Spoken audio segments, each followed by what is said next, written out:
ఓం శ్రీ గురుభ్యో నమః. ఓం శ్రీ మహాగణాధిపతి నమః. అందరికీ నమస్కారం. ఈ వీడియోలో పితృదోషాల గురించి కొంతవరకు తెలుసుకుందాం.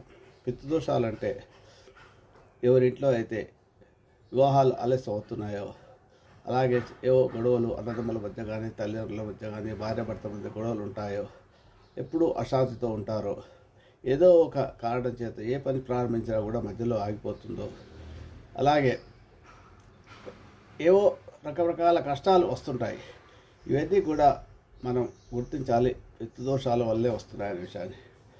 అప్పుడు ఆలోచించాల్సి అయితే మనం పూర్వులు చెప్పిన పద్ధతి ప్రకారం మన సంప్రదాయంగా జీవిస్తున్నామా లేదా అనే విషయాన్ని కూడా గమనించాలి. కుల సంప్రదాయాన్ని, వంశ సంప్రదాయాన్ని పాటించడం చాలా ముఖ్యము.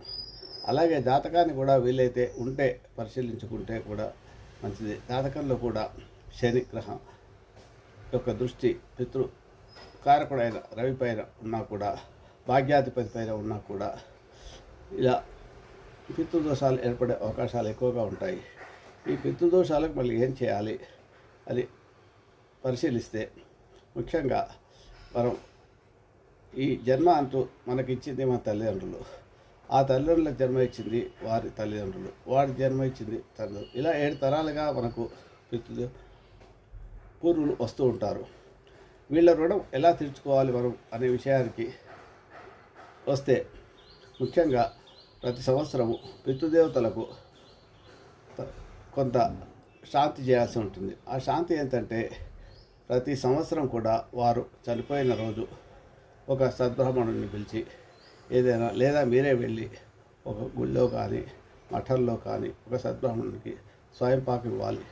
ఆ స్వయంపాకం ఇచ్చేటప్పుడు ప్రతి ఆ రోజు లేదా ఇంటికి పిలిచి పితృ తర్పణాలు వదిలి అతనికి 3 బ్రాహ్మణులకు భోజనం పెట్టాలి. ఇలా చేయలేని వాళ్ళు కనీసం స్వయంపాకం ఇచ్చినా కూడా మీకు పితృదోషాల నుంచి విముక్తి లభిస్తుంది. ప్రతి సంవత్సరము ఈ విషయాన్ని తప్పకుండా మనం గుర్తుపెట్టుకొని చేయాల్సి ఉంటుంది. అది వారు చనిపోయిన వారు 3 తరాల వరకు చేయాల్సి ఉంటుంది. తండ్రి అంటే